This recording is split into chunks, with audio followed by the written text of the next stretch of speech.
हरे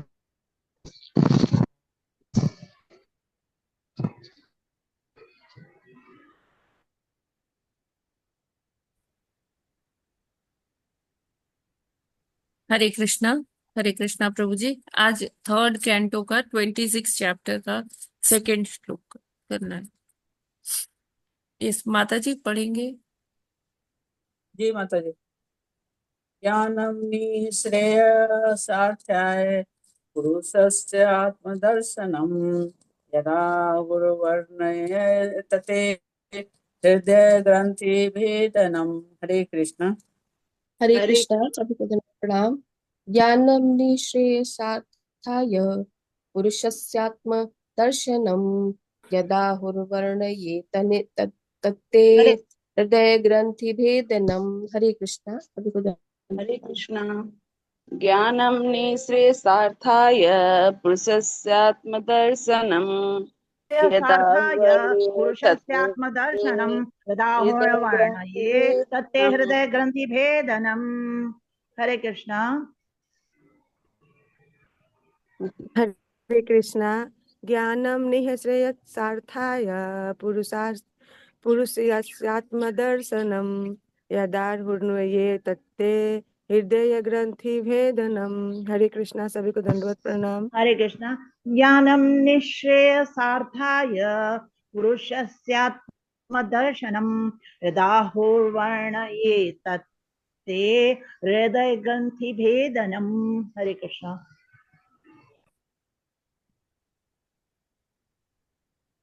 हरे कृष्णा। ज्ञानम प्रभु पढ़ लीजिए पहले। माता जी पढ़ लीजिए। अच्छा, बाद में पढ़ लीजिए। हरे कृष्ण। ज्ञानम निश्चयार्थाय पुरुषस्य आत्मदर्शनम यदा वर्णये तते हृदय ग्रंथि भेदनम। हरे कृष्णा, सभी को दंडवत प्रणाम। हरे कृष्ण। ज्ञानम निःश्रेयसार्थाय पुरुष इस्यात्मदर्शनम यदा हुर्वरणये तत्ते हृदय ग्रंथि भेदनम। हरे कृष्ण। हरे कृष्णा। ज्ञानम निःश्रेयसार्थाय पुरुषात्मदर्शनम यदा हुर्वर्णये तत्ते हृदय ग्रंथि भेदनम। हरे कृष्ण माता जी, धन्यवाद प्रणाम प्रभु जी, धन्यवाद सभी भक्तों को ज्यादा प्रणाम। हरे कृष्ण। ज्ञानं निःश्रेयसार्थाय पुरुषात्मदर्शनं यदा हुर्वर्णये तत्ते हृदय ग्रंथि भेदनम। हरे कृष्ण, सभी को दंडवत प्रणाम। हरे कृष्णा, सभी को दंडवत प्रणाम। ज्ञानम निःश्रेयसार्थाय पुरुष आत्मदर्शनम यदा हुर्वर्णये तत्ते हृदय ग्रंथि भेदनम। हरे कृष्णा, सभी को दंडवत प्रणाम। हरे कृष्ण। हरे कृष्ण, सभी को दंडवत प्रणाम। ज्ञानम निःश्रेयसार्थाय पुरुषस्य आत्मदर्शनम यत आहुर्वर्णाय तत् ते हृदय ग्रंथि भेदनम। हरे कृष्ण, सभी को दंडवत प्रणाम। हरे कृष्ण। ज्ञानं निःश्रेयसार्थाय पुरुषस्यात्मदर्शनम् यदा हुर्वर्णये तत्ते हृदय ग्रंथि भेदनम। हरे कृष्णा, सभी भक्तों को दंडवत प्रणाम। माता जी, प्रभु जी, दंडवत प्रणाम। हरे कृष्णा। ज्ञानं निःश्रेयसार्थाय पुरुषस्यात्मदर्शनं यदा हुर्वर्णये तत्ते हृदय ग्रंथि भेदनम। हरे कृष्णा। हरे कृष्णा। ज्ञानं निःश्रेयसार्थाय पुरुषस्यात्मदर्शनं यदा हुर्वर्णये तत्ते हृदय ग्रंथि भेदनम। हरे कृष्णा, सभी को दंडवत प्रणाम। हरे कृष्णा, दंडवत प्रणाम। ज्ञानम निःश्रेयसार्थाय पुरुषस्य आत्मदर्शनम यदा हुर्वर्णये तते हृदय ग्रंथि भेदनम। हरे कृष्ण, सभी को दंडवत प्रणाम।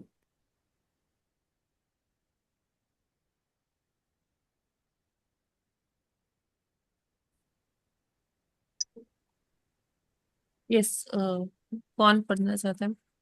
माता जी मैं पढ़ूं? मैं पढ़ूं? हाँ जी, कोमल माता जी पढ़ी।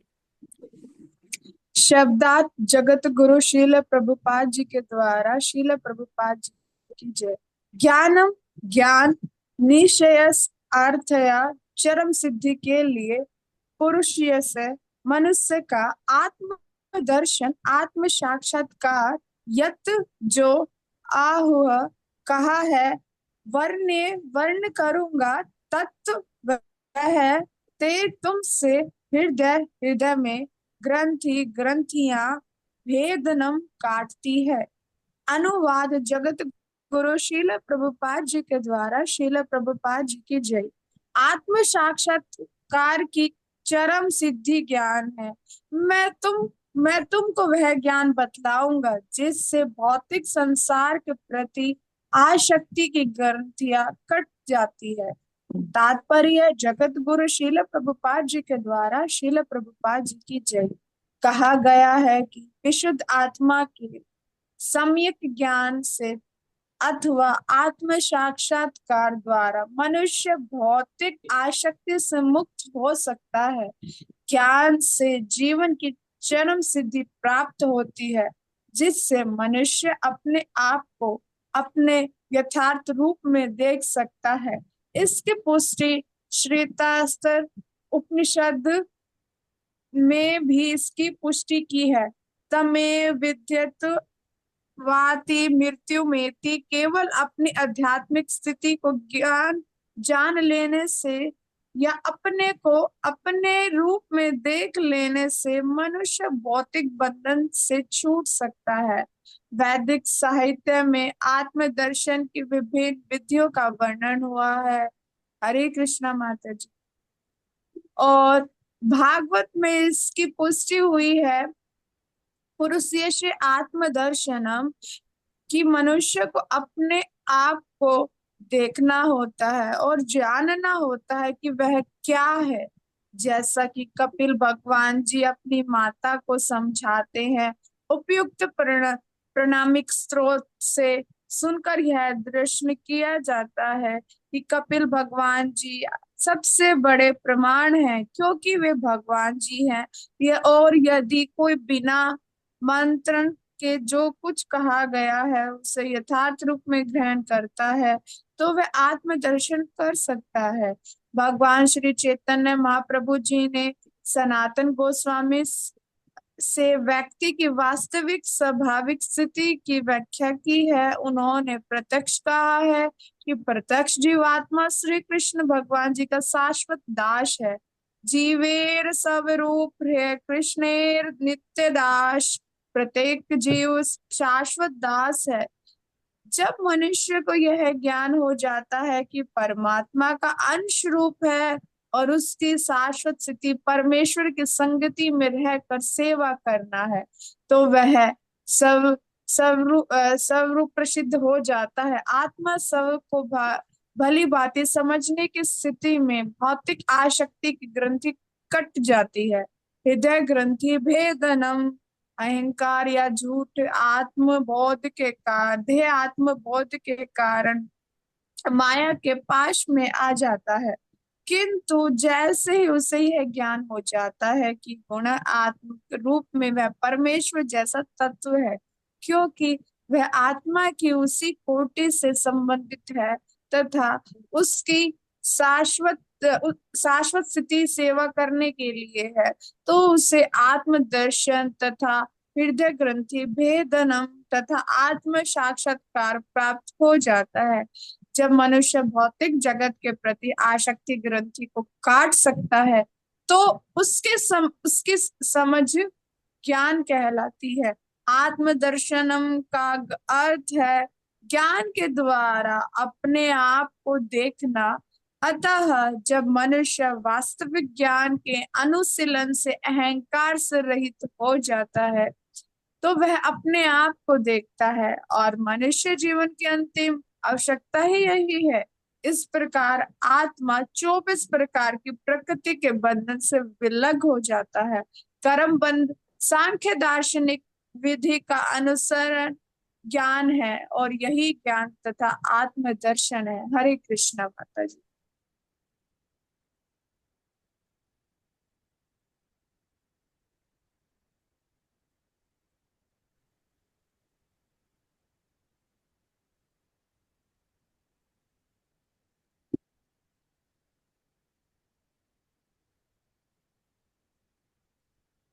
हरे कृष्णा प्रभु जी।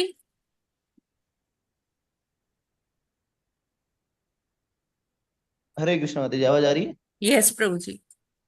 जी। तो जैसा कि श्लोक में बताया गया है, सारे ज्ञान का जो मूलभूत उद्देश्य है वो है भौतिक बंधन से मुक्त होना। तो वैसे तो अगर आप देखें भौतिक जगत में बहुत सारे ज्ञान का अनुशीलन किया जाता है, लेकिन एक ही ज्ञान जिसका अनुशीलन हम सभी को करना है, जो इस भवबंधन के चक्र को काट सकता है, वो आध्यात्मिक ज्ञान। आध्यात्मिक ज्ञान के अनुशीलन करने से भौतिक जगत के प्रति विरक्ति उत्पन्न होती है, और जब विरक्ति उत्पन्न होगी तो भौतिक आकर्षण अपने आप समाप्त हो जाएगा। भौतिक आकर्षण समाप्त हो गया, कृष्ण के प्रति आकर्षण बढ़ गया। यही जीवन का परम लक्ष्य है, यही हमारे सारे कार्य का परम लक्ष्य होता है। तो जैसे आप देखें तो भगवद गीता में भी भगवान कहते हैं कि ज्ञान की तलवार से अपने अज्ञान को, अंधकार को दूर करो, ये अंधकार का जो जो उसका गांठ है उसको काटो। तो इस भौतिक जगत से विरक्ति या किसी भी चीज से आसक्ति को समाप्त करने के लिए कृष्ण के प्रति आसक्ति हमें बढ़ानी पड़ेगी। कृष्ण के प्रति जो आसक्ति को हमें बढ़ाना पड़ेगा। और वो कैसे संभव हो पाएगा, कृष्ण के प्रति आकर्षण कैसे बढ़ेगा? तो है वो भक्तों का संग करने से। क्योंकि भक्ति की वृद्धि, भक्ति का पोषण भक्तों के संग में हो। जैसे अगर कोई खिलाड़ी है, हाँ, कोई छात्र है, तो छात्र की पढ़ाई अच्छे से कब होगी? जो इतर छात्रों के संग में रह करके पढ़ाई करेगा, क्योंकि उनसे उनको एक प्रेरणा मिलेगी, और प्रेरणा से वो छात्रों के समूह में रह करके पढ़ाई अच्छे से कर सकते हैं। उसी तरह से भक्ति मार्ग पे जो गंभीर हैं, आत्म तत्व के प्रति जिनकी उत्कट तीव्र जिज्ञासा और इच्छा है, ऐसे तीव्र उत्कट इच्छा वाले साधक को उत्कट इच्छा वाले इतर साधकों के संग में रह करके उसे प्रेरणा मिलती रहेगी। और फिर जब भक्तों का संग रहेगा तो क्या होगा? भक्तों का जब संग रहेगा तो स्वाभाविक रूप से भगवान के विषय में चर्चाएं होंगी, भगवान की कथाएं होंगी। तो हमें क्या करना है? भक्तों के संग में रह करके वहां पर समसामयिक चर्चा ना करके कृष्ण कथा के विषय में चर्चा करनी चाहिए। और कृष्ण कथा की चर्चा निरंतर श्रवण करने से, कृष्ण के विषय में कथा करने से या उनके विषय में निरंतर श्रवण करने से क्या होता है? कृष्ण के प्रति आकर्षण जो है हमारा और बढ़ जाता है। और जितना ही हमारा कृष्ण के प्रति आकर्षण बढ़ेगा, उतना ही हमारी आध्यात्मिक उन्नति हो रही है। फिर जब हम निरंतर कृष्ण की कथा का श्रवण करेंगे तो क्या करना पड़ेगा? हमें निरंतर कृष्ण के विषय में अधिक से अधिक जानकारी प्राप्त हो। तो उसे क्या करना है? हमें उसे दूसरों को बांटना है। तो भक्ति का वर्धन जो है भक्ति को बांटने से होता है। जैसे इतर इतर इतर विषय वस्तु में आप देखिए, तो अगर आप किसी चीज को बांटते हैं तो उसका जो कोश है वो उसका क्षय हो जाता है। लेकिन भक्ति का जो कोश है, वो आप जितना भक्ति को बांटेंगे, दूसरों को देंगे, उतना ही आपका कोश का वर्धन होगा। क्योंकि भक्ति का कोश जो है वो चिन्मय है, अक्षय कोश है। और आपको क्या करना है? भगवान की जो शिक्षाएं हैं, भगवान का राम रूप लीला गुण है, उसका आपको उसका आपको कीर्तन करना है। और अगर आप मान लीजिए भगवान की लीला रूप गुण इत्यादि का कीर्तन नहीं कर पा रहे हैं, तो कम से कम आप भगवान के नाम का जप करिए। हरे कृष्णा कृष्णा कृष्णा हरे हरे, हरे राम राम राम हरे। तो इस तरह से नाम जप करिए। अब ये नाम जप तो वैसे तो कहीं पे भी किया जा सकता है, नाम जप तो कहीं पे भी किया जा सकता है, लेकिन ये नाम जप और पुष्ट हो जाता है, और गंभीर हो जाता है, और इस गाढ़ा हो जाता है जब भी उपयुक्त स्थान पर किया जाता है।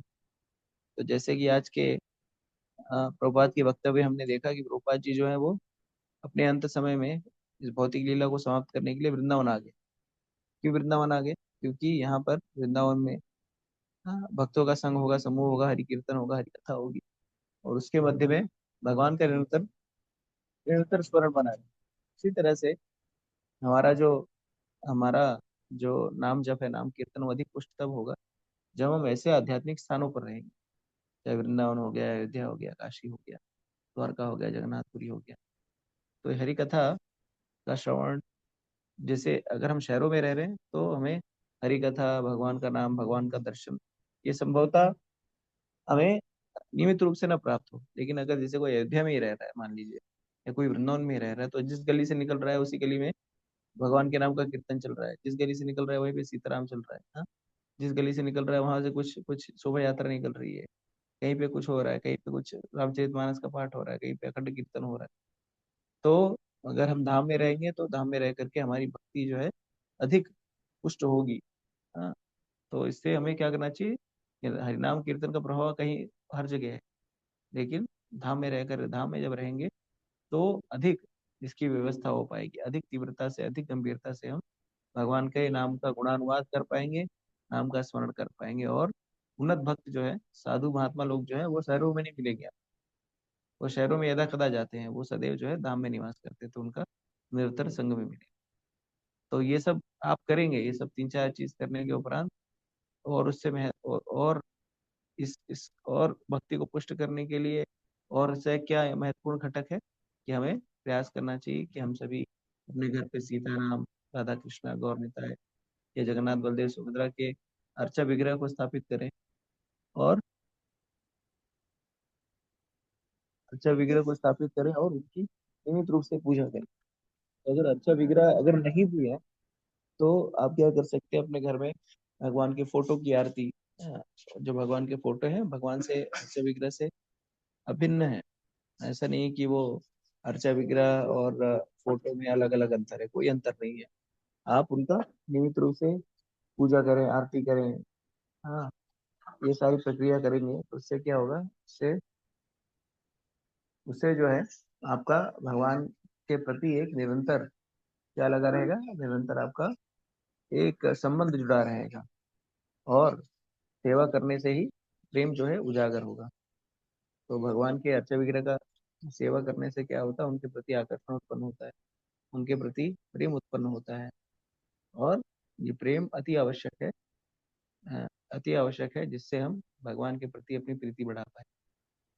तो ये सारे कार्य करने का मूलभूत उद्देश्य क्या है, भगवान के प्रति आकर्षण उत्पन्न। तो जब जब भगवत ज्ञान देखिए, ये जो विरक्ति जो है, ये अज्ञान कटता कैसे है, ज्ञान प्राप्त कैसे। तो भागवत में कहा गया है, वासुदेव भगवती भक्ति योग प्रयोजित जनतासु वैराग्यम ज्ञानम सहेतु। तो भगवान की भक्ति करने से क्या उत्पन्न होता है, ज्ञान उत्पन्न होता है, और ज्ञान से वैराग्य उत्पन्न होता है। और यही वैराग्य कृत्रिम तरीके से नहीं उत्पन्न हो पाएगा, वैराग्य उत्पन्न हो पाएगा भक्ति के ही माध्यम से, भगवान की सेवा करके, नाम गुणानुवाद करके ही भगवान के प्रति आकर्षण और भौतिक चीजों के प्रति विरक्ति हो पाएगी। इसके अलावा और कोई दूसरा तीसरा चारा नहीं है, दूसरा तीसरा कोई पर्याय नहीं है कि ये करने से ही भगवान के प्रति विरक्ति, भगवान भौतिक जगत के प्रति विरक्ति आ जाए। जितने बड़े बड़े भी साधु महात्मा, हाँ, मनीषी गण हैं, सभी लोगों ने भक्ति के मार्ग का अनुशीलन किया। और ये जो पांच पांच जो महत्वपूर्ण जो घटक मैंने बताए, ये करने से व्यक्ति जो है शीघ्रता से भौतिक आकर्षण से मुक्त हो सकता है। तो भौतिक आकर्षण क्या है, भौतिक आकर्षण है कृष्ण के प्रति प्रेम का अभाव। और जैसे जैसे आपका कृष्ण के प्रति प्रेम अनुराग बढ़ता रहेगा, वैसे वैसे ही भौतिक आकर्षण शनि शनि कम होता चला जाएगा। भौतिक आकर्षण कम हो गया इसका अर्थ क्या है, भौतिक आकर्षण कम हो गया इसका अर्थ है कि आप कृष्ण प्रेम में आकंठित हो गए हो। तो ये जो नियमित रूप से भगवत गीता या भागवतम के जो सत्र चलते हैं, जब सत्र चलते हैं, इसका मूलभूत उद्देश्य क्या है, इसका मूलभूत उद्देश्य है कि आप सभी लोगों को एक ऐसा मंच प्राप्त हो जहाँ पर आप सभी आकर के समूह में रह करके भगवान के नाम का गुणानुवाद करें, भगवान के विषय में चर्चा करें, भगवान की कथाओं का श्रवण करें, भगवान की लीलाओं का गुणगान करें, और भगवान के नाम का कीर्तन करके भगवान के प्रति अपनी प्रीति और आसक्ति जो है वो बढ़ाएं। और जब ये प्रीति और आसक्ति या ज्ञान कृष्ण के संबंधित ज्ञान में हम पारंगत हो जाएंगे, पूर्ण हो जाएंगे, कृष्ण सेवा में हमारी अभिरुचि तीव्र हो जाएगी, तो हम स्वाभाविक रूप से हमारा भौतिक इच्छाएं आकांक्षाएं जो है वो कहीं ना कहीं समाप्त हो जाएंगी। और अगर भौतिक इच्छाएं और आकांक्षाएं समाप्त हो गई तो इसका अर्थ क्या है कि हम सतमार्ग पर चल रहे हैं। और ये तभी हो पाएगा जब कृष्ण के प्रति हमारा आकर्षण बढ़ेगा। तो कई लोग सोचते हैं कि कृत्रिम तरीके से मैं भौतिक चीजों से विरक्त हो जाऊं, तो कृत्रिम रूप से भौतिक विषय वस्तु से विरक्त होना बहुत ही कठिन। आपको स्वाभाविक रूप से कृष्ण के प्रति प्रीति और अनुराग की वृद्धि करनी पड़ेगी। और जब कृष्ण के प्रति प्रीति और अनुराग की वृद्धि होगी कृष्ण कथा के माध्यम से, नाम जप के माध्यम से, या फिर विग्रह के पूजन के माध्यम से, तब जा करके आप मनुष्य जीवन का उद्देश्य सफल होगा। तो ये जो सारा अध्ययन, कीर्तन, नाम जप, ये सबका मूलभूत उद्देश्य क्या है? कृष्ण के प्रति आकर्षण को बढ़ाना और भौतिक आकर्षण को समाप्त करना। तो आध्यात्मिक ज्ञान का जब वृद्धि होगा तो भौतिक ज्ञान जो है, भौतिक ज्ञान का अंधकार जो है अपने आप समाप्त हो जाए। तो शास्त्रों में कहा गया है कृष्ण है सूर्य सम माया अंधकार, जहाँ राय कृष्ण ताहे नहीं माया अधिकार। तो कृष्ण जो है वो सूर्य के समान है, और जहाँ पर कृष्ण रूपी सूर्य विराजमान है वहां पर माया रूपी अंधकार जो है कभी भी घर नहीं कर सकता। वहां पे माया रूपी अंधकार जो है कभी भी स्थान नहीं प्राप्त कर सकता। तो अंधकार वास्तविकता में क्या है? प्रकाश का अभाव। तो कृष्ण रूपी जब सूर्य हमारे हमारे जीवन में प्रकाशित होगा तो अज्ञान रूपी अंधकार अपने आप दूर हो जाएगा। तो कृष्ण जैसे जैसे आप देखिए, जब तक हम भक्तों के संग में नहीं थे, शास्त्रों का अध्ययन नहीं करते थे, तो नाना प्रकार के पाप कृत्यों में संलिप्त रहते थे। अब मांस भक्षण करना, व्यसन करना, चाहे कॉफी, तम्बाकू, दारू, शराब, जुआ इत्यादि खेलना, अवैध विचार करना, अयोध्याचार करना, तो संभवतः इसमें से कि कोई ना कोई जो कुरीति थी वो हमारे अंदर व्याप्त थी। और कई कई तो ऐसे थे इनके अंदर चारों ये जो गंदगी थी वो चारों व्याप्त थी। लेकिन निरंतर नियमित रूप से भगवान की लीलाओं का श्रवण करने से, नाम जप करने से और भक्तों का संग लेने से, अर्चा विग्रह का पूजन करने से अब स्थिति ऐसी है कि हम सभी जो है इन चारों बुराइयों से मुक्त हैं। तो ये किसका प्रभाव है? ये भगवत भक्ति का प्रभाव। तो जैसे जैसे कृष्ण का ज्ञान, भगवान का ज्ञान, भगवत ज्ञान जब प्रकाशित होता रहता है हमारे हृदय में, वैसे वैसे अज्ञान रूपी अंधकार जो है दूर हो जाता है। वही सारी चीजें जिनके लिए हम पहले लड़ भिड़ जाते थे, झगड़ा कर लेते थे, हाँ, द्वेष रखते थे, ईर्ष्या रखते थे, अब उन्हीं सारी चीजों को हम बहुत ही सामान्य तरीके से, अगर हमारे जीवन में अगर नहीं भी है, अगर कोई हमें कुछ कह भी दे रहा है तो भी हम हंस के टाल देते हैं, आगे बढ़ जाते हैं। तो ये कैसे संभव हो पाया? ये सिर्फ ज्ञान के कारण संभव हो पाया। तो जब व्यक्ति का लक्ष्य बड़ा होता है, अगर मान लीजिए आपका लक्ष्य जो है, जैसे हम लोग वृंदावन गए थे तो हमारा लक्ष्य क्या था? हमारा लक्ष्य अयोध्या से वृंदावन जाना। तो जब अयोध्या से वृंदावन की यात्रा आप करेंगे तो क्या होगा? मध्य में कहीं डाइवर्जन भी आएगा, कहीं जो है रास्ता अवरुद्ध हो गया रहेगा। तो अगर रास्ता अवरुद्ध हो गया है तो हम क्या करते हैं? रास्ता अवरुद्ध हो गया तो मुझे वृंदावन नहीं जाऊंगा, वापस चले आएंगे वहीं से? नहीं, हम क्या करते हैं? वैकल्पिक मार्ग का उपयोग करते हैं। और वैकल्पिक मार्ग के माध्यम से हो सकता है थोड़ा लंबा हो, लेकिन वैकल्पिक मार्ग का उपयोग करके अंततः तो हम अपने लक्ष्य को प्राप्त करते हैं, अपने गंतव्य को जाते हैं। इसी तरह से हमें समझना होगा कि हमारे जीवन में भक्ति जब हम करेंगे, नाम जप करेंगे, भगवत सेवा करेंगे, तो बहुत सारे अवरोध आएंगे, बहुत सारे अवरोध आएंगे, बहुत सारी परेशानियां आएंगी, बाधाएं आएंगी। लेकिन उन परेशानियों और बाधाओं को हमें क्या करना है? उनसे उनसे विचलित नहीं होना है, बल्कि वैकल्पिक मार्ग का उपयोग करना है। तो मान लीजिए किसी के परिवार में किसी के माता पिता हैं, या पति है या पत्नी है, उन्हें नाम जप करने के, आपके द्वारा नाम जप करने से उन्हें चिढ़ मचती है, उन्हें क्रोध आता है। तो उसका विकल्प हमें निकालना होगा। क्या विकल्प है? इनके सामने आप नाम जप ना करिए, या जब वो व्यवसाय पे जाते हैं, जब वो अपने अ, नौकरी पर जाते हैं, तो उस समय आप नाम जप कर लीजिए। आवश्यक नहीं है कि आपको अपने पति या पत्नी के सामने, जिसे माला देख के चिढ़ मचती है तो उसके सामने जप माला लेकर बैठना है। तो माला लेके अगर चिढ़ मचती है तो काउंटर ले लीजिए, अगर काउंटर से भी चिढ़ मचती है तो उंगलियों पे कर लीजिए। तो भक्ति में अगर लक्ष्य निर्धारित है तो बहुत सारे विकल्प उपलब्ध है। कई लोग कहते हैं कि मैं जो है व्यस्त रहता हूँ, कथा श्रवण नहीं कर पाता, या कथा में उपस्थित नहीं हो पाता, तो उनके लिए रिकॉर्डिंग्स उपलब्ध है। यूट्यूब के माध्यम से सारी जो कक्षाएं होती है वो रिकॉर्ड होती है। हाँ, उनकी रिकॉर्डिंग को श्रवण करिए। श्रवण करना ही उद्देश्य है ना, कब करना है वो ज्यादा महत्वपूर्ण नहीं है, लेकिन दिन भर में कथा का श्रवण करना है। कई लोग कहते हैं हमारे घर पे अर्चा विग्रह नहीं है, राधा कृष्ण के मूर्तियां नहीं है, तो हम कैसे करें? तो राधा कृष्ण की जो फोटोज हैं, जो छाया चित्र हैं, उस पर आप उसकी आप पूजा करिए। हाँ, तो मूलभूत रूप से भक्ति का निष्पादन करने हेतु तो हमें विकल्प भी देखने चाहिए। अगर मान लीजिए स्वाभाविक रूप से नहीं होकर पा रहा है, स्वाभाविक रूप से हम नहीं कर पा रहे हैं जिस तरह से कर पाना है, जैसे कई लोग कार्यालय जाते हैं। अभी एक माता जी जो है वो सऊदी अरब में रहती है। हाँ, तो वो उनकी दीक्षा हुई और वो उसके बाद जो है तिलक लगा करके सऊदी अरब में अपने विद्यालय जाती थी। तो एक दिन उनका मेरे पास फोन आया, उन्होंने कहा कि प्रभु जी मुझे अपनी नौकरी छोड़नी है। मैंने कहा क्यों छोड़ना चाह रही है नौकरी? तो कहा प्रभु जी जब मैं तिलक लगा के जाती हूँ तो वो लोग कह रहे हैं कि तिलक लगा के आओ, लेकिन छोटा तिलक लगा के आओ। अब मैं वैष्णव हूँ, मैं तिलक लगा के जाऊंगी तो ऐसी नौकरी करके क्या फायदा, नहीं करके क्या फायदा जहाँ पर तिलक लगाने ना दिया जाए।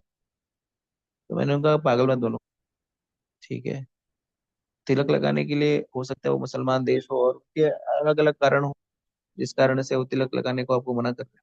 कोई आवश्यक नहीं कि आप जो है तलवार लेके रानी लक्ष्मीबाई की तरह उधर खड़े हो जाए। तो भक्ति जो है वो विकल्प भक्ति में विकल्प नाना प्रकार के विकल्प उपलब्ध है। तो विकल्प क्या है?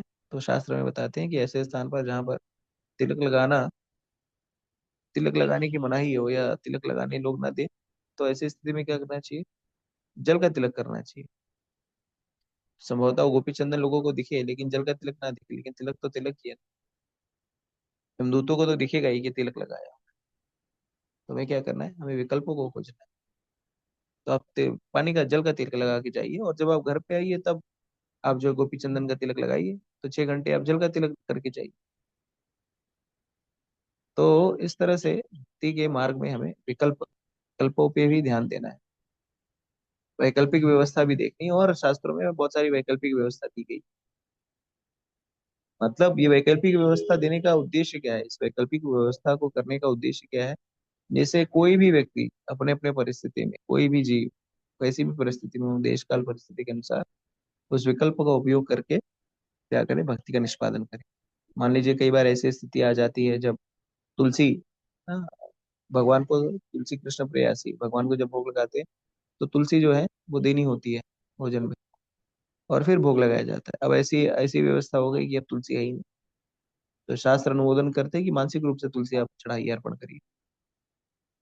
भगवान उसको भी स्वीकार करते हैं। अब आप चाहिए पाश्चात्य जगत में ऐसे बहुत सारे देश हैं जहाँ पर ठंड प्रदेश होता है और इतना ठंड होता है कि -100, -30, -40, -20, ऐसे ऐसे -20 में तुलसी कहाँ उग पाएगी? तो ऐसे भक्तों के लिए क्या करें? आप तुलसी नहीं डालेंगे? नहीं, तो उनको कहते हैं कि आप, शास्त्र बताते हैं कि मानसिक रूप से तुलसी डालिए। अब जैसे सऊदी अरब जैसे देश है यहाँ पर इधर मतों को पालन करने से निष, निषेध है। तो ऐसे अगर अगर जैसे हम लोग भारत में है तो जपमाला लेकर के घूम रहे हैं, पार्कों में जा रहे हैं तो जपमाला लेकर घूम रहे हैं, या हाँ, तो अभी क्या करेंगे? अब वहां पर माला लेकर के नहीं घूम सकते, या इतर देवी देवताओं के चित्र या भगवान के चित्र वहां पर नहीं प्रदर्शित कर सकते। तो क्या करते हैं लोग? काउंटर लेके जाते हैं, काउंटर पे नाम जपते हैं। तो मूलभूत रूप से हमें समझना होगा कि भगवान ने नाना प्रकार के विकल्प व्यवस्था कर रखी है। खाली हमें इच्छा शक्ति होनी चाहिए कि हमें भगवान की भक्ति करें। और भक्ति जो है किसी एक प्रारूप में बद्ध नहीं।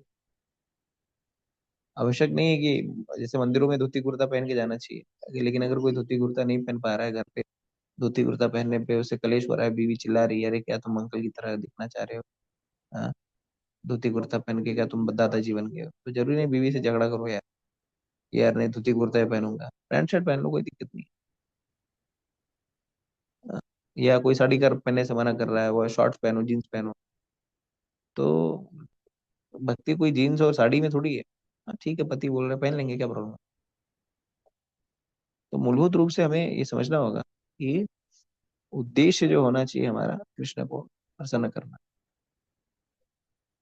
और उस मार्ग पर उसको उसको हम मार्ग पर चलेंगे तो हमें सदैव लाभ। और जब कृष्ण भक्ति का अनुशीलन में हम इनके इन प्रकार में लगे रहेंगे तो क्या होगा, उससे कृष्ण के प्रति आकर्षण बढ़ेगा और भौतिक जो आकर्षण है समाप्त होगा। अगर भौतिक आकर्षण समाप्त होगा तो क्या होगा, हमारा मन और चित्त शुद्ध होकर के हम भौतिक संसार के प्रति हमारी आसक्ति समाप्त होगी और शरीर त्याग करने पर हम भगवान के नित्य शाश्वत धाम को पाएंगे। ठीक है, तो यहीं पे अपनी वाणी को विराम देता हूँ। किसी को कोई प्रश्न? हरे कृष्ण प्रभु जी। जी मान पूछिए। प्रभु जी जैसे हम कभी अचानक से डर जाते हैं, कभी अचानक से कोई सांप आ गया, कभी अचानक से कोई छप्पर का टुकड़ा गिर गया सामने, तो हम जो मुंह से निकलता है सबकॉन्शियसली, जैसे हे माँ, अपनी मम्मी को याद कर लेते हैं, माँ माँ को याद कर लेते हैं, तो हे माँ ऐसा निकलता है। तो हम उस स्टेट में कब आएंगे कि भगवान का नाम निकले सबकॉन्शियसली भी, मतलब कॉन्शियसली तो भी निकलता है लेकिन सबकॉन्शियस माइंड में भी सबकॉन्शियसली हम कैसे भगवान का नाम भगवान लें, उस स्थिति में हम कब आएंगे? बहुत सुंदर प्रश्न। कहाँ रहती माता जी आप? माता जी मैं सॉरी प्रभु जी, मैं झारखंड से हूँ। झारखंड में कहाँ? रांची में हूँ भी। अच्छा, रांची में। अच्छा, रांची आपका गांव है क्या? हाँ, रांची गांव नहीं है, गांव झारखंड में ही है, चाईबासा में, लेकिन अच्छा, अभी हम लोग चाईबासा रांची में। डिस्ट्रिक्ट में। अच्छा, हाँ तो आपका बहुत सुंदर प्रश्न है। और माता जी का प्रश्न है कि कई बार जब हम लोग यकायक कोई घटना, अकस्मात कोई घटना घटती है तो हमारे मुंह से जो है वो हे माँ निकलता है, मम्मी, पापा। तो इस तरह से हम लोग कहते हैं, अरे माई हो, जैसे हम लोग अरे माई हो। तो इस तरह से हम लोग माँ या बाप, पिताजी को बाबा, कोई लोग बाबा बोलते हैं। तो उसको स्मरण करते हैं। क्यों स्मरण करते पता है? क्योंकि ये लोग के प्रति हमारा स्नेह होता है। ठीक है, तो आप अकस्मात घटनाओं पर उसी व्यक्ति का स्मरण करते हैं जिसका आप सर्वाधिक स्नेह। तो माँ और पिता के प्रति सभी जीवों का स्वाभाविक स्नेह होता है। ठीक है, या अगर पति पत्नी में बहुत गंभीर संबंध है तो पत्नी जो है वो पति का नाम लेती है। अकस्मात कोई घटना घटती है तो पति को लाती है, "ए, फलाने के पिता, पापा", या जो भी है, या स्त्री रहेगी या पुरुष रहेगा। तो हमें समझना होगा कि ये प्रीति जो है ना, ये जो प्रेम जो है ना, माँ या बाप के प्रति जो ये अकस्मात जो निकलने पर उनको याद स्मरण करना, ये स्वाभाविक इसलिए है क्योंकि माँ और पिता को हम स्वाभाविक रूप से परस्पर आदान प्रदान करते हैं। ठीक है, माँ, अगर आप देखें, माँ का स्वाभाविक रूप से जितने भी लोग हैं, पिताजी का तो बहुत कम, लेकिन माँ का नाम स्वाभाविक रूप से निकलता है। क्यों? क्योंकि अपने बचपने से लेकर के, माँ के गर्भ से लेकर के 15 वर्ष तक, लगभग विवाह होने से पहले तक, व्यक्ति जो है माँ के ऊपर पूर्ण रूप से आश्रित रहता है और माँ से सेवा लेता रहता है और माँ को सेवा देता रहता है। पिता के पास संभवतः ही कोई जाता है तो माँ माँ माँ का सर दुख रहा है तो माँ का सर दबा दिया, माँ ने ये बोलिया तो माँ कम कर दिया, माँ उसको जो है खाना खिला रही है, माँ उसको कपड़ा दे रही है, माँ उसका ये कर रही है। तो चूंकि निरंतर माँ का संग रहता है, माँ से सेवाओं का आदान प्रदान होता है, इसके लिए माँ के प्रति जो है बच्चों को या किसी भी जीव को क्या रहता है, स्वाभाविक रूप से आकर्षण रहता है, स्वाभाविक रूप से प्रीति रहती है। तो अकस्मात जब घटना जिसकी आपकी सबसे ज्यादा प्रीति रहेगी उसी का नाम आपको स्वाभाविक रूप से निकलेगा। जिसने आपको सबसे ज्यादा सेवा दी होगी उसी का नाम आपको लगेगा। तो हमें क्या करना है, हमें ये जो माँ के प्रति प्रेम है ये बहुत अच्छी बात है। हाँ, माँ का नाम निकलना बहुत अच्छी बात है, लेकिन हमें क्या करना है, विपत्ति काल में हमें कृष्ण को स्मरण करना है। हाँ, तो कृष्ण को स्मरण करना है। तो अगर किसी के प्रति हमें प्रेम को बढ़ाना है तो प्रेम कैसे बढ़ेगा? प्रेम, देखिए, कई लोग बोलते हैं ना कि मैंने उसको पहली नजर में देखा और मुझे प्रेम हो गया। तो पहली नजर में देख करके प्रेम नहीं होता, वो वास्तविकता में काम वासना होती है, शारीरिक आकर्षण होता है। जब व्यक्ति किसी के शरीर को देख करके, रूप को, यौवन को, या किसी भी उसकी वाणी को देख करके आकर्षित हो जाता है, तो वह वास्तविकता में वासना होती है। प्रेम जो है वो सिर्फ सेवा के माध्यम से उपजता है। तो ये जो माँ का अकस्मात नाम निकलता है ये सिर्फ सेवा के कारण होता है, एक दूसरों की सेवा करने के कारण। तो अगर हमें कृष्ण का नाम का स्मरण करना है, क्योंकि हमें अंतकाल के समय में किसका नाम स्मरण करना है? कृष्ण का नाम स्मरण। तो अंतकाल में कृष्ण का नाम स्मरण तभी कर पाएंगे हम कृष्ण की निरंतर सेवा में लगे। तो कृष्ण की सेवा कैसे करेंगे, भगवान की सेवा कैसे करेंगे? तो जैसे कि मैंने अभी जो वक्तव्य दिया उसमें बताया ना कि कि हमें क्या करना है, पहले भक्तों के संग में रहना है। तो ये जो सुबह का जो सत्र है वास्तविकता में किसका संग है, भक्तों का संग है। अभी संग में रह करके हम क्या करते हैं, कृष्ण की लीलाओं का श्रवण करते हैं, ठीक है, और क्या करते हैं, कृष्ण के नाम का कीर्तन करते हैं। हाँ, और कृष्ण के नाम का कीर्तन करने के बाद हमें क्या करना है, कृष्ण के अर्चा विग्रह का पूजन करना चाहिए। तो शास्त्र आचार्य गण हमें बताते हैं कि सभी गृहस्थों को, जो घर गृहस्थी में रहते हैं, सभी को चाहिए कि अपने घर पे भगवान के अर्चा विग्रह को रखें। उनके लिए हमें क्या करना है, कृष्ण को अपने जीवन का केंद्र बनाना है। तो भगवान के लिए भोजन बनाएं, भगवान को भोग लगाएं, भगवान को नहलाए धुलाएं, हाँ, भगवान की सेवा करें। और जब सेवा की निरंतरता या सेवा की प्रगाढ़ता जब बहुत ही गाढ़ी हो जाएगी, तो हम निरंतर जो है नियमित रूप से, स्वाभाविक रूप से कृष्ण का स्मरण करेंगे। जब हमारा श्रवण कीर्तन नाम जप और भगवान के अर्चा विग्रह का पूजन जो है गाढ़ा हो जाएगा, तो हम स्वाभाविक रूप से कृष्ण का स्मरण कर पाएंगे। ठीक है, तो सेवा करने से ही प्रेम उपजेगा, और प्रेम जब उपजेगा, जब प्रेम गाढ़ा हो जाएगा, तो स्वाभाविक रूप से जब हम कृष्ण के ऊपर आश्रित होंगे तो कृष्ण का नाम लेंगे। ठीक है माता जी, समझ में आया आपको? जी प्रभु जी, धन्यवाद। हरे कृष्ण। हरे कृष्ण। जी, और किसी का कोई प्रश्न है? हरे कृष्ण प्रभु जी। जी माता जी। प्रभु जी, वैसे बड़ा भगवान के सामने मंदिर, अपने घर में जो मंदिर है, भगवान राधा कृष्ण के स्वरूप हैं, विराजमान है, उनको देखते देखते माला फेरते, वो फेरते फेरते पता नहीं माइंड कहाँ चला जाता है, वो कंसंट्रेशन नहीं बनती, बड़ी फिर दोबारा फिर वापस होता है, नहीं ऐसे करना ऐसे करना, ये भी चीज कैसे कर रहे हैं, मतलब भी ना नहीं बहुत देखिए, ज्यादा। मन तो विचलित होगा ही। मन का काम ही है। मन क्या है, मन तो चंचल है, ठीक है। चंचला ही मना कृष्णा प्रमति बलवादृढ़ तस्याम निग्रह मन नेमाय दुष्टम। तो मन को नियंत्रित करना वायु को नियंत्रित करने के समान ही दुष्कर है। लेकिन भगवान कहते हैं असंशय महाबाहो मनोनिग्रहाचलम अभ्यासेन तु कौन्तेय वैराग्येन च गृह्यते। तो अभ्यास करने जी से, प्रभु। तो मन भाग गया है तो उसको खींच करके वापस ले आइए। हाँ ठीक है, लाते हैं, पर फिर पता नहीं बीच में कोई और माइंड करते रहिए, में करते रहिए, करते रहिए, अभ्यास करते रहिए, और अपने आप नियंत्रित हो जाएगा। ठीक है, जी प्रभु जी, धन्यवाद, प्रणाम प्रभु जी। हरे कृष्ण। हरे कृष्ण।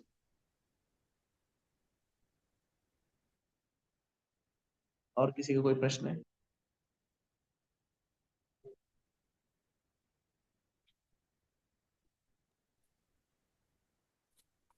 हरे कृष्ण प्रभु जी। जी माता जी, पूछिए। दंडवत प्रणाम। ये जो अभी हम पढ़ रहे थे, अभी ये जो शब्द हैं, अ, अभी तो मेरी तो अभी स्टार्टिंग ही चल रही है, तो शब्दों के अनुसार जैसे अ, जैसे मैं कर्म के बारे में जैसे सोचती हूँ, ज्ञान के बारे में सोचती हूँ, और आत्म साक्षात्कार के बारे में, तो जैसे भगवत गीता में भी था कि अ, भक्ति सबसे बड़ी है। तो जैसे उसमें जैसे एग्जाम्पल दिया हुआ था कि ज्वेल बॉक्स है, तो ऊपर, तो वो उसको इतना संभाल के रखा गया है, बीच को पार्ट को भक्ति कहा गया है। तो यहाँ पर जो बताया, तो अभी तक जो मैं समझी थी कि आत्म साक्षात्कार का मतलब होता है कि प्रेम भगवान से, अत्यधिक प्रेम, विशुद्ध प्रेम। तो यहाँ पर आत्म साक्षात्कार की चरम सिद्धि ज्ञान लिखा है। तो जैसा मतलब मैं सब पढ़ते हुए समझ रही थी कि तुम ज्ञान लो, और फिर ज्ञान से तुम कर्म करो, क्योंकि तुमको ज्ञान मिलेगा। तो उसके अनुसार तुमने कर्म किया, उसका मतलब वो किया, कर्म मीन्स उसको अप्लाई किया। तो तो मैं अपने को मतलब जो मन के अंदर डाला था कि आत्म साक्षात्कार मीन्स भगवान से अत्यधिक प्रेम, अ, विशुद्ध प्रेम। तो अब यहाँ पर आत्म नहीं नहीं, साक्षात्कार जो की चरम। आपका जो अंडरस्टैंडिंग है, जो आपकी समझ है, वो बिल्कुल सही है। आत्म साक्षात्कार होता है ज्ञान। इस चीज का ज्ञान, रोटी बनाना, कपड़ा बनाना, मिसाइल बनाना, इसका ज्ञान नहीं। कृष्ण को कैसे प्रेम करना है, कृष्ण की सेवा में कैसे लगना है, और कृष्ण का कैसे स्मरण करना है। ठीक है, और ये कब कर पाएंगे, जब अपने स्वरूप को जानेंगे कि मैं कौन हूँ, भगवान से मेरा क्या संबंध है, और फिर जीवन का लक्ष्य क्या है। तो वास्तविकता में वही ज्ञान जो आप समझ रही हैं वो सही है। आत्म साक्षात्कार का अंतोगत लक्ष्य क्या है, ये जानना कि मैं कौन हूँ, और भगवान से मेरा क्या संबंध है, भगवान की क्या स्थिति है, और उसको कैसे बनाए रखना है, और जीवन का लक्ष्य जो है भगवान को प्राप्त किया। हाँ तो आपका जो ये समझ है उसमें कोई गलती नहीं, एकदम सही है हाँ आपका तो समझ। यहाँ पर जैसे थोड़ा सा, क्योंकि अभी इतना तो है नहीं ना, अभी तो फिलहाल शब्दों पर और उसके सेंटेंसेस पर ध्यान ज्यादा है। तो आप में यहाँ के आज के श्लोक में जैसे पहला ही सेंटेंस लिखा हुआ है अनुवाद में कि आत्म साक्षात्कार की चरम सिद्धि ज्ञान है। तो एकदम मेरे को, मैंने कहा कि मैंने तो अभी तक नहीं नहीं, ऐसे तो दिमाग में ज्ञान डाला। क्या है, तो ज्ञान क्या है जो आप कह रही हैं वही ज्ञान। तो ज्ञान की परिभाषा जी क्या है जो आप कह रही हैं कि भगवान से जी, प्रेम करना, तो यही। शब्द नहीं लेने। हाँ जी तो बिल्कुल। शब्द नहीं लेने, उसका मतलब अर्थ वो वैसे समझना है। ये बिल्कुल मतलब है ना, जब हम बिल्कुल। पढ़ें तो शब्द नहीं, वो न लेकर के उसका बिल्कुल भाव समझें। जी। जी। हाँ तो अभी इस तरह के कंफ्यूजन आ रहे हैं। ठीक है प्रभु जी, हरे थैंक यू। हरे कृष्ण प्रभु जी। जी, और किसी का कोई प्रश्न? हरे कृष्णा, दंडवत प्रणाम। जी दंड प्रणाम माता जी। माता प्रभु जी एकादशी कब है? एकादशी कब है, अच्छा प्रश्न है। आ, वो देखना पड़ेगा माता जी, मेरे ख्याल से 23 या 24 तारीख को। ठीक प्रभु जी, हरे 23 कृष्णा, 23 को है दंडवत प्रभु प्रणाम। जी। 23 को है, अच्छा 23 तारीख को है एकादशी। ठीक है। ठीक है, और किसी का कोई प्रश्न है तो पूछ सकते हैं।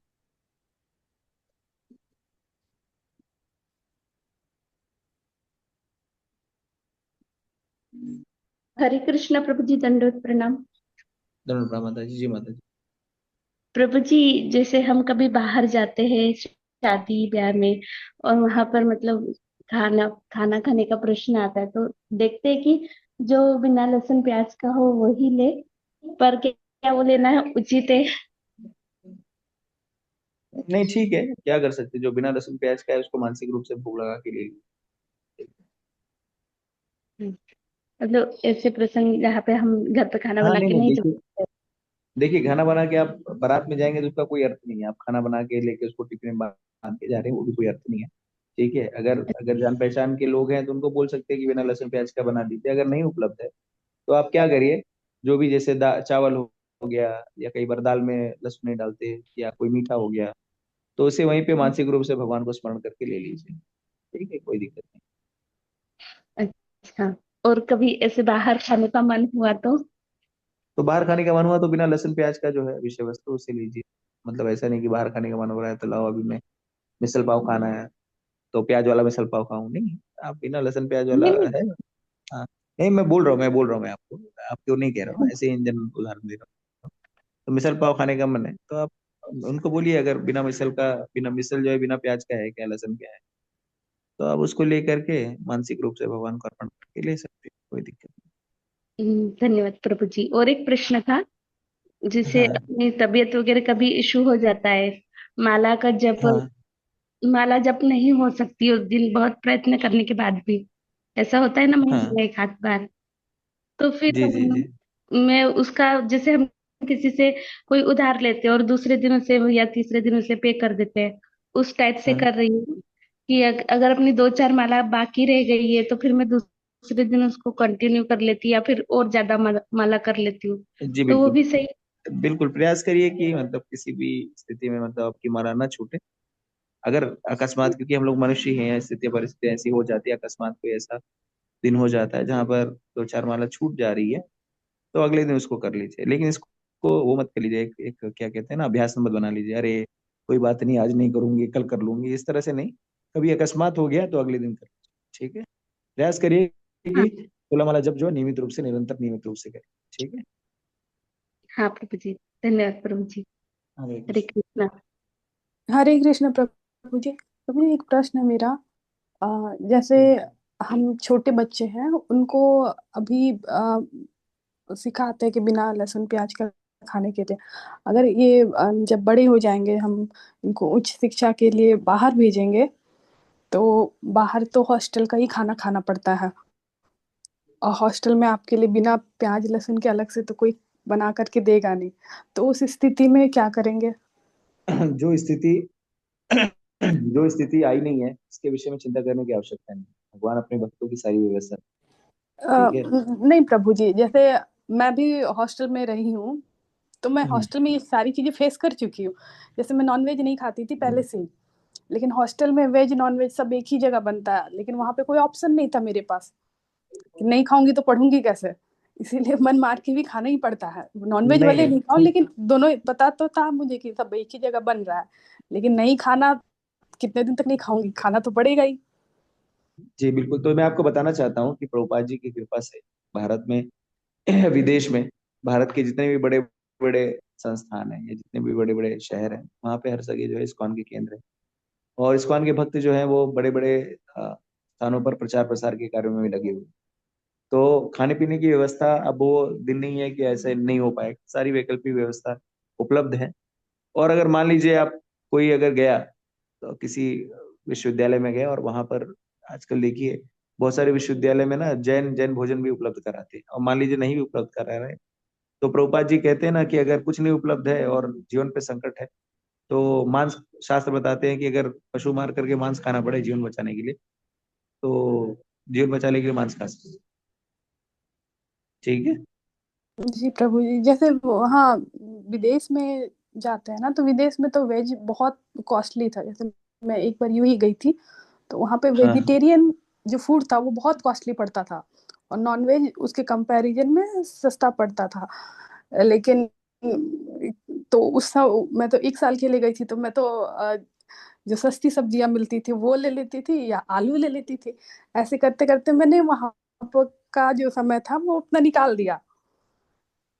तो ये बिल्कुल। सारी तो प्रॉब्लम आती है। ये सारी प्रॉब्लम आती है, लेकिन देखिए दृढ़ता आपका किसी के प्रति प्रेम कैसे जाहिर होगा। अब मतलब जैसे अभी मैं थोड़ा सा इसको और सरल बनाता हूँ। जैसे मान लीजिए ये ये जो कठिनाई जो हम लेते हैं ना, यही भगवान को आकर्षित करता है कि आप देखिए कितनी दृढ़ता बना रखे हैं।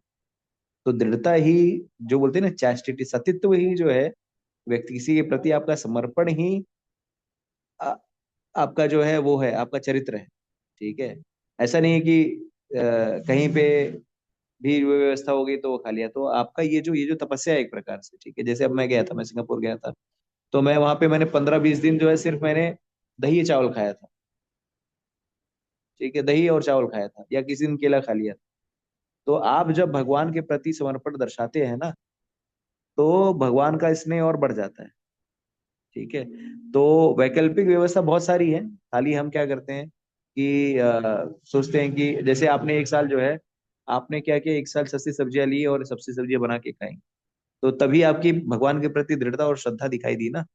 आपने तो ऐसा नहीं किया यार महंगी अलाव में मांस खा लेती हूँ। तो यही जो है, यही यही समर्पण जो है भगवान चाहते हैं हमसे। और हमारा भगवान के प्रति समर्पण ही जो है भगवान का आकर्षण वो करता है। या किसी के प्रति हम समर्पित रहें, तो समर्पण ही सबसे महत्वपूर्ण है कि यार इतनी विषम परिस्थितियां आने के बाद भी इसने मेरे मेरे मेरे साथ को नहीं छोड़ा। तो वो चीज भगवान को आकर्षित करती है। समझ आ रही है बात? हाँ हाँ जी प्रभु जी। हाँ, मान लीजिए किसी का पति नहीं है। मैं ऐसे जैसे माता है यहाँ पे, मान लीजिए किसी का पति नहीं है, वो विदेश गया हुआ है। अब विदेश गया हुआ है तो अब उस पति के प्रति समर्पण ही तो उसका संबंध की प्रगाढ़ता है ना। अगर विदेश गया है पति और स्त्री कोई पर संबंध कर ले, तो क्या अर्थ है उसका, वो निरर्थक है। इसी तरह से हमारा भगवान के साथ इसी तरह से संबंध, कि हमारे संबंधों की जो गंभीरता है वो सदैव बनी रहेगी, चाहे परिस्थितियां ऊपर हो या चाहे नीचे हो। हमने कृष्ण को प्राणनाथ मान रखा है, तो उनको हमने जो वचन दिया है वो हर परिस्थिति में हम उसका अनुपालन करें। यही समर्पण जो है भगवान को आकर्षित करता है ना, या किसी भी XYZ व्यक्ति को आकर्षित जी प्रभु जी। ठीक प्रभु है। जी, जो हाँ, जहाँ से जैसे मैं आती हूँ झारखंड से, यहाँ पर ना अ, बलि प्रथा ये सब का बहुत ज्यादा चलन है। हाँ हाँ। तो यहाँ पर जैसे मेरे ही घर परिवार में बलि करते हैं वो लोग। तो करते हैं अच्छा। तो पहले मतलब मैं 10th क्लास में थी, 10th क्लास में नॉनवेज नहीं खाती हूँ। जी। तो उस समय मतलब मुझे बहुत फोर्स किया जाता था कि पूजा वाला है, तुमको तो खाना ही पड़ेगा। तो मैं बोलती थी हाँ कि नहीं नहीं, मैं नहीं खाऊंगी। और वो भी छोड़ा, मैंने एक ही बार में छोड़ दिया था। यहाँ पर एक शिविर लगा था जिसमें रामदेव बाबा आए थे, जी तो जी जी। उन्होंने समझाया कि नॉनवेज क्यों नहीं खाना चाहिए। तो उस समय हाँ ठीक है, मैं उनकी बातों को मुझे लगा कि ये सही बोल रहे हैं। तब से मैं नॉनवेज नहीं खाती हूँ। लेकिन यहाँ पर ऐसी परंपरा है कि भाई पूजा करते हैं, हम बलि करते हैं, और नहीं खाओगे तो परिवार में ये हो जाएगा, वो हो जाएगा। मैं बोली चलो जो होगा होने होने तो देख लेते हैं। लेकिन ये चीज को बहुत फोर्स किया जाता है, और उनको अगर कोई भी लॉजिक दे दो कि बलि प्रथा नहीं करनी चाहिए, तो वो किसी बात पे कन्विंस नहीं होता। और इन केस मान लो जो कन्विंस हो भी रहा है, वो भी अल्टीमेटली तो वही करेगा, बलि बलि ही करेंगे मतलब। नहीं नहीं, देखिए क्या है ना, शास्त्रों में ना सतोगुणी रजोगुणी तमोगुणी ये सारे तीनों विधान है, ठीक है। जैसे कहना नहीं चाहिए, गलत मत समझिएगा। जैसे जो लोग ट्राइबल एरिया में रहते हैं, ठीक है, शहरों से दूर रहते हैं, और वहां पर जो वहां पर जो शिक्षा का स्तर या ज्ञान का स्तर है, शास्त्र, मैं शास्त्र की बात कर रहा हूँ, शास्त्र शिक्षा का स्तर जो है वो उतना उन्नत नहीं है। तो ऐसे स्थानों पर जहाँ पर शास्त्र शिक्षा का उतना उन्नत स्थान नहीं है, वहां पर लोगों को भक्ति में तो भगवान लगाना ही चाहते हैं ना। तो उनके लिए क्या है ना, जैसे क्रमिक विकास, जैसे आप जो बोल रहे हैं, आप जिस स्तर पर है वो क्रमिक रूप से आप आध्यात्मिकता के उन्नत स्तर पर, लेकिन वो लोग अभी आध्यात्मिकता के निम्नतर स्तर, वो भी आध्यात्मिक है, आध्यात्मिक इन द सेंस उनके अंदर भी भक्ति भावना है, लेकिन भक्ति भावना बहुत निम्नतर स्तर पर।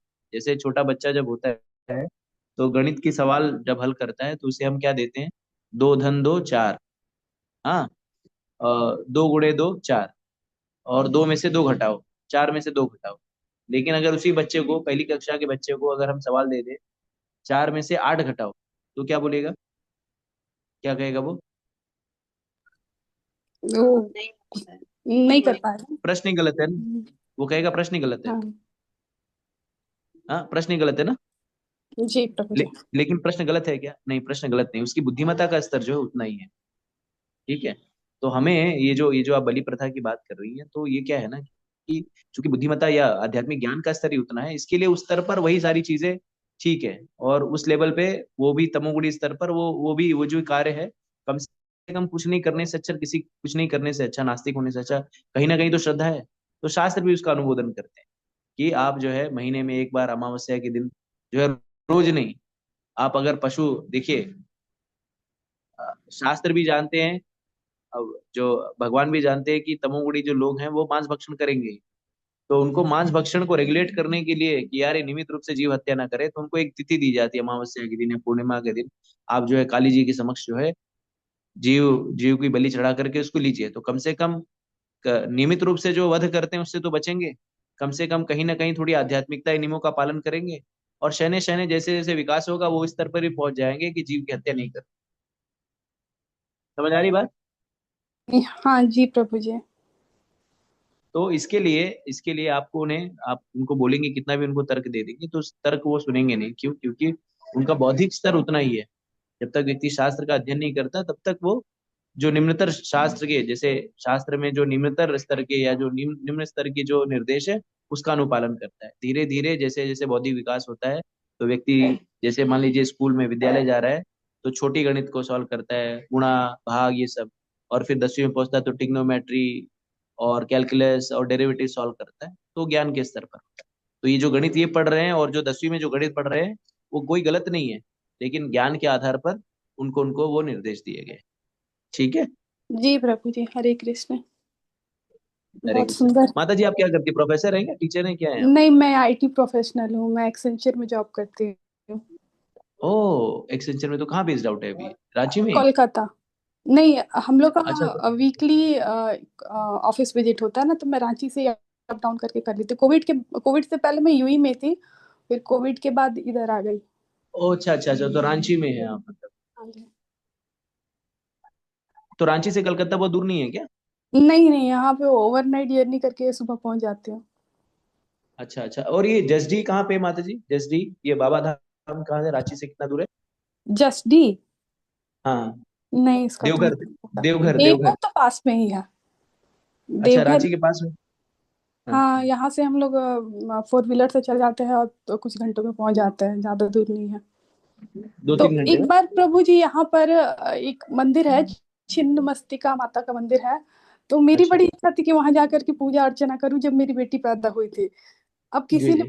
बोल दिया कि अगर वहां जाओगे पूजा करोगे तो आपको बलि देनी पड़ेगी। मैं बोली कि बलि मैं नहीं दूंगी, तो इसलिए मैं गई ही नहीं।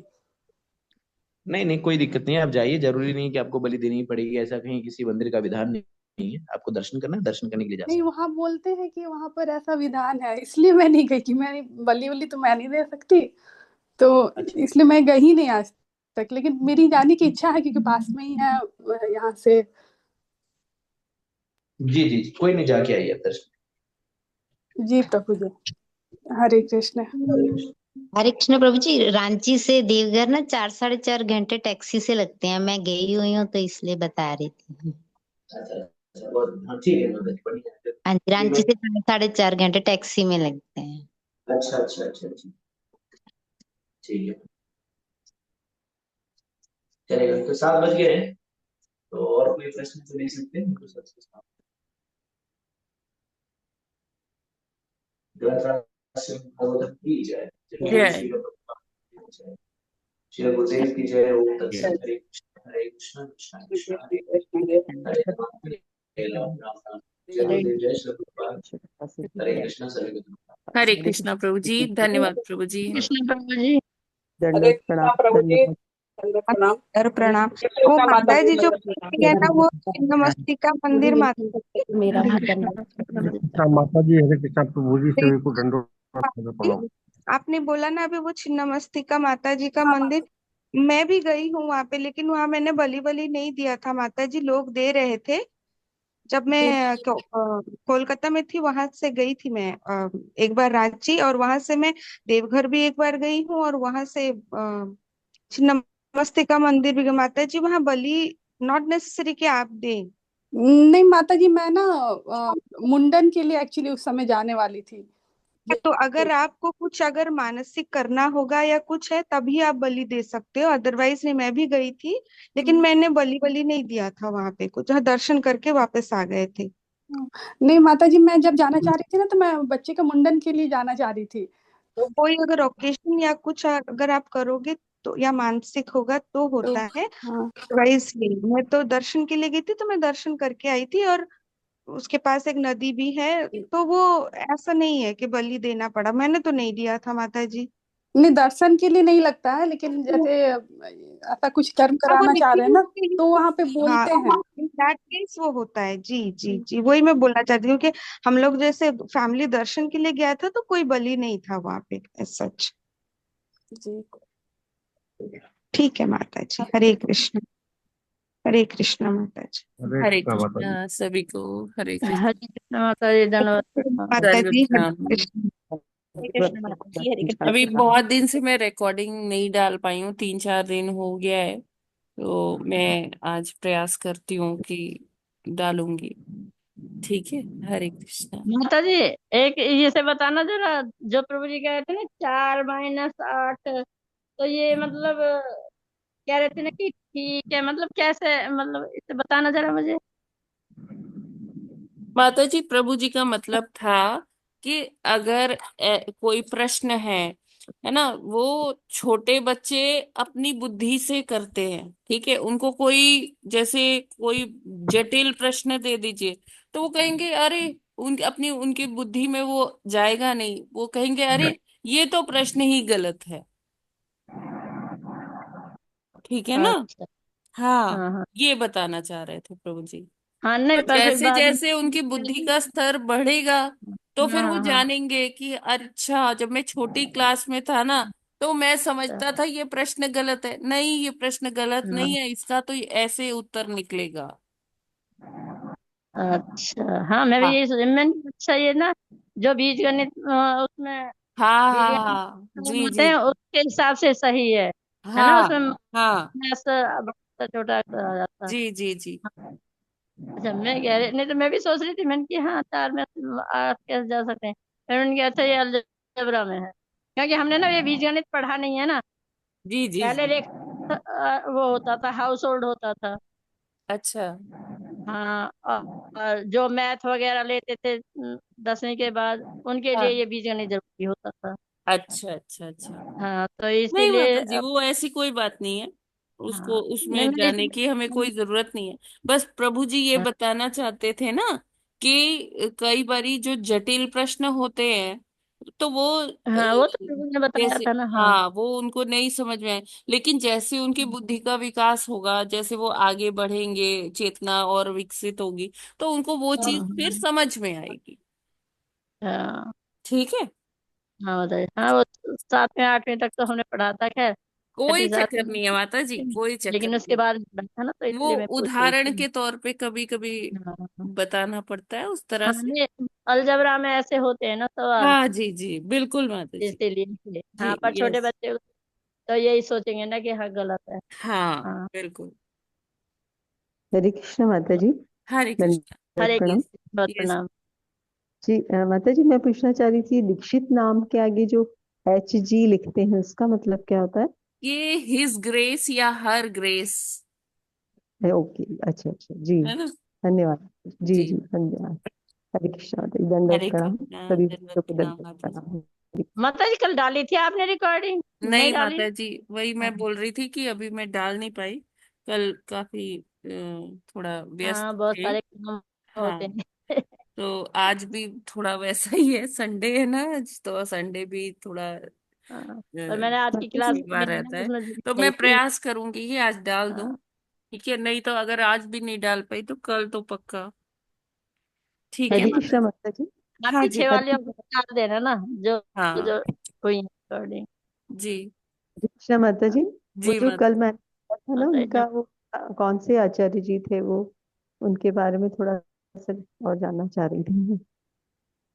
वो कल आपको मैंने कैसे हाँ जी हाँ वो माता जी, वो जीबीसी में है और जो क्या कहते हैं, ये इधर नॉर्थ इंडिया के जो सारे टेम्पल्स हैं, प्रभु जी जी उनके वो जोनल सेक्रेटरी हैं। जी। अच्छा हिज ग्रेस देवकी नंदन प्रभु जी। जी जी। जी जी माता जी। जी। वही आपने कल हमारे इसमें डाला था, यहाँ ग्वालियर के स्कॉन उन्होंने डाला था, इसलिए मैंने आपसे जानना चाहा कि आपने बताया नहीं था, तो मैंने कहा खुश हुई मैं आपसे। अच्छा अच्छा, आप उनका पूछ रही हैं। ओ जी सॉरी हाँ वो। सॉरी सॉरी सॉरी, हमने मैं जो प्रभु जी कल यहाँ आए थे लेक्चर के नहीं लिए। नहीं नहीं अच्छा नहीं अच्छा, माता जी, आप उनका राय उन्होंने डाला रामानंद था ना। जी का। हाँ। जी कल राम तिरुभाव रामानंद दिवस था। ये देखिए माता जी जी, जी। मैंने इसलिए नहीं बताया ना कि अभी चैतन्य चरितमृत बहुत सारे भक्तों ने नहीं पढ़ा हुआ है। तो राय जी जी हाँ। रामानंद जी वो चैतन्य महाप्रभु के एक पार्षद थे। अच्छा अच्छा जी, हाँ वो हाँ, जाना इसलिए वही जो मैंने ने डाला। नहीं बताया था उनके बारे में। जी जी जी। ठीक है माता क्योंकि जी, फिर धन्यवाद। हरे कृष्णा। हाँ को रिलेट कर पाना थोड़ा। हाँ हाँ, काफी हाई उस पर है वो, काफी हाँ चैतन्य हाँ, वाली। मतलब ऐसा नहीं है, लेकिन हाँ फिर भी वो थोड़ा स्टोरीज। समझना आपको हाँ क्या वो ट्विस्ट पास है। टाइम जी चैतन्य महाप्रभु जी के साथ में है उनका। जी। IDC में प्रभु जी पढ़ा रहे थे, तो बहुत समझना, उसको बार बार पढ़ने पर ही हाँ हाँ। समझ में आएगा। जी जी जी जी। माता जी, धन्यवाद। दंडवत प्रणाम। हरे कृष्ण। सभी प्रणाम। भक्तों को दंडवत। हरे माता कृष्ण। देवनंदन प्रभु जी की वो है आपके पास रिकॉर्डिंग कल के? नहीं माता जी, रिकॉर्डिंग नहीं हुई थी। हरे कृष्ण माता जी। यस माता जी। हरे प्रणाम कृष्णा। माता जी, रिकॉर्डिंग इसी ग्रुप पर आती है या उसके लिए अलग ग्रुप हो? माता जी मैं मैंने मुझे तो एक वो भी रिकॉर्डिंग हाँ नहीं मिली। मैंने चैनल का लिंक दिया हुआ है। मैं भेज देती हूँ, अभी आज भेज वापस देती हूँ। डाल देती हूँ ना। ठीक है, अभी भेज देती हूँ मैं ठीक है आपको। माता जी। जी। थैंक यू माता जी। हरे कृष्ण। ठीक है, फिर हम लोग यहीं विराम करते हैं। हरे कृष्णा, सभी को प्रणाम। सभी हरे कृष्ण। हरे धन्यवाद माता जी। हरे हरे कृष्ण। कृष्ण। तो मेरा भी दंड। दंडवत हरे प्रणाम कृष्ण। माता जी। हरे कृष्ण।